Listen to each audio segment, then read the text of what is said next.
नमस्कार शेतकरी बांधवांनो, या ठिकाणी आपण जी शेवंती लागवड केली आणि प्लस कोबी लागवड सुद्धा आहे, म्हणजे झिगझॅग पद्धतीमध्ये आंपुरे आंतरपीक घेतले. त्या आंतरपीक घेत असताना या ठिकाणी जवळजवळ आज 15 ते 20 दिवसाची होऊन गेली. तर या ठिकाणी आळीचा प्रादुर्भाव जाणवतोय.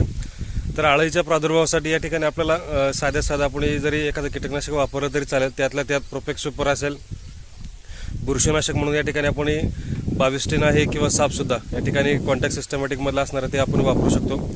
त्याचबरोबर ग्रोथ झाली पाहिजे, वाढ झाली पाहिजे, फुटवा झालं पाहिजे, पण या ठिकाणी आपण इसाबियन हे आपल्याला कंपल्सरी या ठिकाणी वापरायचे आणि महत्त्वाचं आहे ते स्टिकर.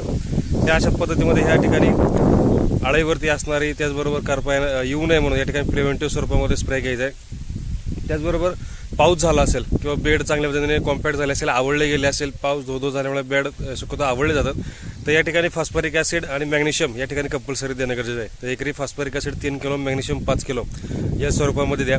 त्याचबरोबर नेक्स्ट ॲप्लिकेशनमध्ये या ठिकाणी 12-61 आणि मायक्रोटल या ठिकाणी आपण देऊन घ्यायचे. तर या पद्धतीमध्ये शेवंतीवरती असणारी आळी असेल, करपायच्यावरती आपल्याला महत्त्वाची जी फवारणी ही करून घ्यायची, तर निश्चितच आपल्याला फायदा होणार आहे. निश्चितच ही माहिती आवडली असेल तर व्हिडिओला लाईक करा, शेअर करा आणि आपल्या शेतकरी बांधवांना पाठवा. धन्यवाद.